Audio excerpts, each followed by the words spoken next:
नज़ियामा के आगाह कयूं पिया हिन हुकूमत में समूरन वफ़ाक़ी यूनिटन की नुमाइंदगी कई वई आहे। वफ़ाक़ी वज़ीर मिफ्ता इस्माइल इहो चवणु हो गुज़िरियल हुकूमत जी लापरवाही सबबि ग़रीबनि जी ज़िंदगी उजड़ी वई आहे। मिफ्ता इस्माइल जो इहो चवणु हो अॻूणे हुकूमत आलमी बिरादरी ऐं IMF आॾो बार बार पंहिंजो मौक़िफ़ तब्दील कयो।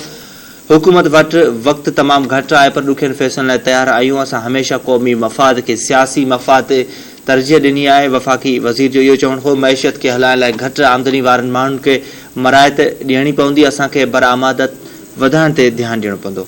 नाणे वारे वज़ीर मिफ्ता इस्माइल जो चवणु हो त ख़राब मैशियत खे वापसि रस्ते ते आणण में चैलेंजिस आहिनि। अॻूणी हुकूमत आवाम खे तकलीफ़ ॾिनी आहे। गुज़िरियल 4 वरनि दौरान अॻूणी हुकूमत 20,000 अरब रुपया कर्ज़ वरितो आहे। आमदनी खां वधीक ख़र्च कयो वियो आहे। पेंशन लाइ 530 अरब रुपया रखिया विया आहिनि। नाणे वारे वज़ीर जो इहो चवणु हो त महांगाई हिन वक़्तु 11.7% आहे। इन साल आमदनी जो हदफ़ 6,000 अरब रुपया हूंदो। रेवेन्यू में सूबनि जो 3512 अरब रुपया रखियो वियो आहे। रेवेन्यू में वफ़ाक़ जो हिसो 3803 अरब रुपया आहे। मिफ्ता इस्माइल जो इहो चवणु हो मजमूई ख़र्चनि जो कातो 9,118 रुपया आहे। मिफ्ता इस्माइल जो इहो चवणु हो सालियाने तरक़ियाती प्रोग्राम ते 550 अरब रुपया लागत ईंदी। पेंशन ते 525 अरब रुपया रखिया विया आहिनि।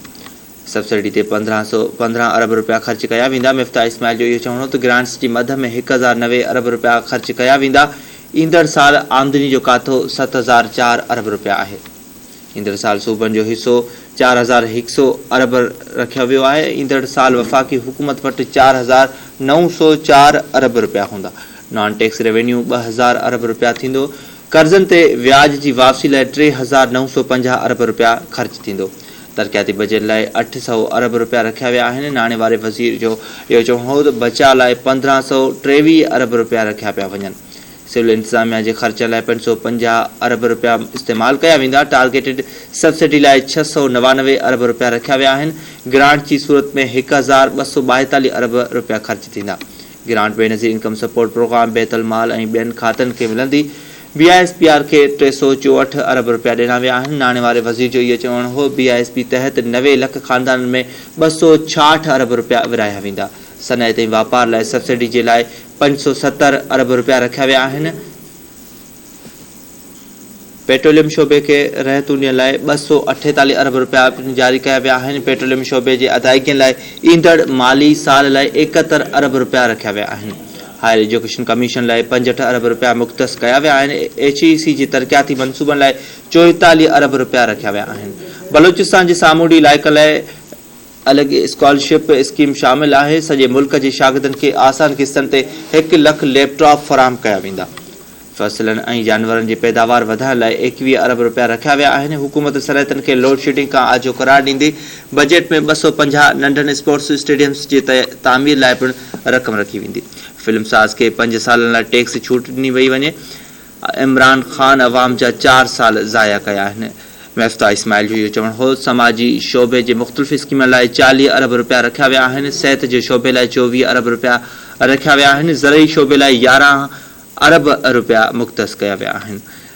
2.5 करोड़ रुपयनि जा 2 घर रखंदड़ माण्हुनि ते नओं टैक्स लॻायो वेंदो। नाणे वारे वज़ीर जो इहो चवणु हो। खे आगाह कयूं पिया नाज़रीन वफ़ाक़ी बजट 2022-2023 वफ़ाक़ी वज़ीर मिफ्ता इस्माइल पेश करे रहियो हो। हिन हुकूमत में समूरनि वफ़ाक़ी यूनिट्स जी नुमाइंदगी कई वई आहे।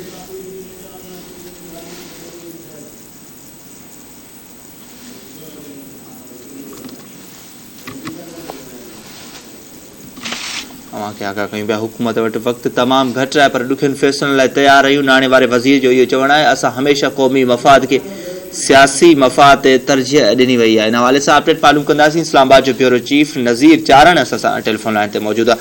आगाह कजो इन हवाले सां नज़ीर चारण।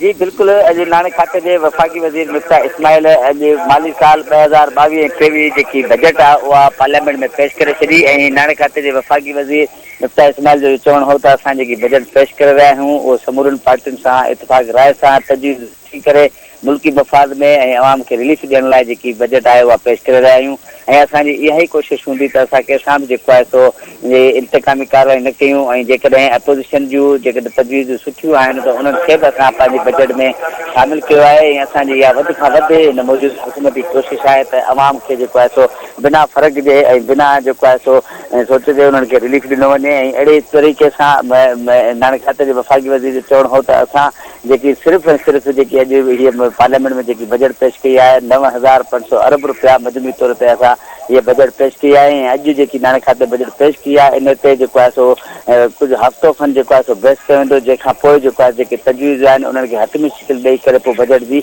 मंज़ूरी ॾिनी वेंदी आहे। ऐं अॼु जेको आहे बाज़ाब्ता तौर ते नाणे खाते जे वफ़ाक़ी वज़ीर मुफ्ता इस्माइल बजट पेश कई ऐं हुनजो इहो चवणु हो त असांखे जेको सभ खां वधीक जेको नुक़सानु पहुचायो आहे उहा गुज़िरियल हुकूमत जेकी करे वई आहे ऐं थोरा 4 साल जिन हुकूमत कई उन्हनि सिर्फ़ु ऐं सिर्फ़ु जेको आहे पंहिंजो पाण खे हलाइण लाइ एॾो कर्ज़ु वरितो अथनि जेके 77 सालनि में अॼु ॾींहं ताईं कंहिं बि वज़ीर या कंहिं बि हुकूमत एतिरो कर्ज़ु न खयो आहे जेतिरो इमरान ख़ान जी हुकूमत कर्ज़ु खणी हिन मुल्क खे जेको आहे सो नुक़सानु पहुचाए ऐं असांखे उन जो अज़ालो जेको आहे सो हिन मौजूदा हुकूमत खे खणणो पियो आहे।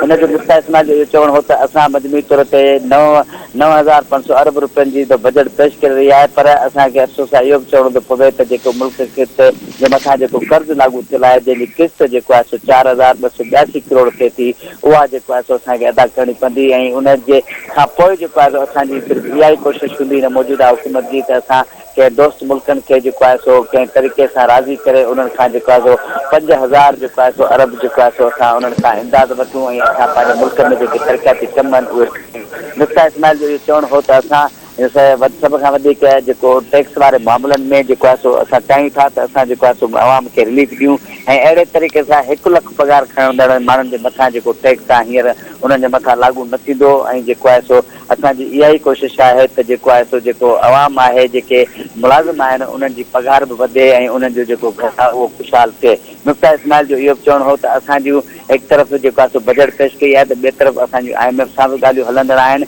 ऐं असां पुरउमेद आहियूं ऐं असां मुतमिन आहियूं त असांखे IMF तरफ़ां सुठी मोट मिलंदी ऐं असांखे जेके किस्त जा जेके पैसा जारी कया वेंदा उहे जेके आहिनि सो ऐं जेको आहे सो सुठे मिक़दार में पैसा मिली सघनि था।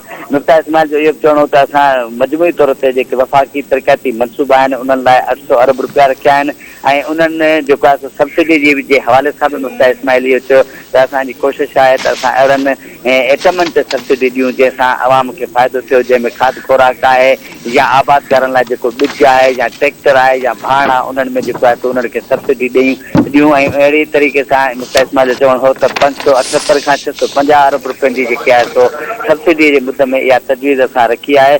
जॾहिं त टैक्सनि जे हवाले सां बि मुफ्ता इस्माइल वाज़ह तौर ते इहो चयो त असां चाहियूं था त टैक्सनि जी जेकी वसूली आहे उहा जेको आहे सो पेश कई वञे ऐं जिन ॾे टैक्स थिए थो जंहिं ते बणिजे थो उन खां वसूल कयो वञे। इन ई सिलसिले में जेको हिन वक़्तु जेकी इनकम टैक्स जेकी 12 आहे उनखे घटि करे जेको आहे 7 कयो वेंदो ऐं ॿियो मुफ्ता इस्माइल जो इहो बि चवणु हो त ऑनलाइन ऐं सोशल मीडिया ज़रिए जेके आमदनी थिए थी उन्हनि टैक्स लागू न हूंदो पर हाणे असां तजवीज़ ॾिनी आहे त उन्हनि जे मथां टैक्स लाॻे वञे।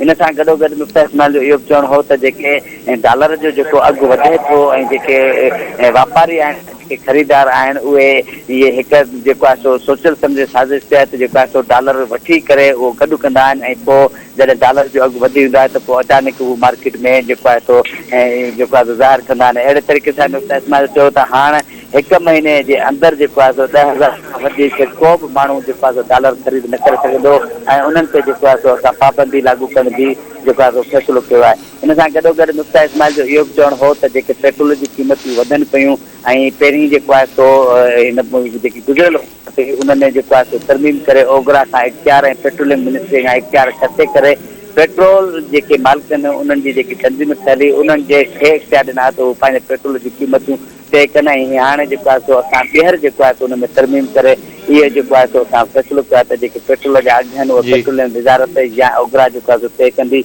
ऐं उन्हनि ते जेको आहे सो हिकु दफ़ो ॿीहर जेको आहे सो टैक्स लागू करण जो फ़ैसिलो कयो आहे। उन सां गॾोगॾु मुफ्ता इस्माइल जो इहो त क्रेडिट कार्ड ते जेके माण्हू पैसा कढाइनि था उन्हनि ते असां 100% जेको आहे सो टैक्स लागू करण जो जेको आहे सो तजवीज़ ॾिनी आहे ऐं जेके नॉन फाइलर आहिनि उन्हनि जे मथां 2% टैक्स जेको आहे सो लागू कयो वेंदो। पर आबादगारनि लाइ बि हिकु सुठी ॻाल्हि इहा आहे त ॿिज ते ऐं जेको सोलर सिस्टम जेको आंदो वेंदो जिनखे जेके सोलर सिस्टम जे हवाले सां जेके मनसूबा हूंदा सोलर जे हवाले सां उन्हनि ते जेका कंहिं क़िस्म जो जेका टैक्स न हूंदो ऐं जेके हत्या कंदड़ जेके मशीनरियूं ठीकु आहे नज़ीर चारण, आहिनि वॾी महिरबानी। तव्हां सां तफ़सीलनि जो ऐं ॻाल्हि ॿोल जो सिलसिलो जारी रहंदो।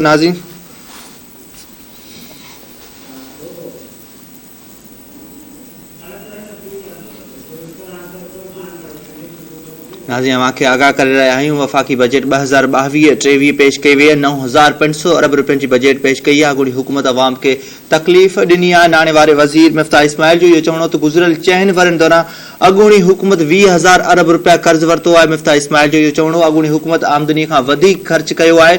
पेंशन लाइ 530 अरब रुपया रखिया विया आहिनि।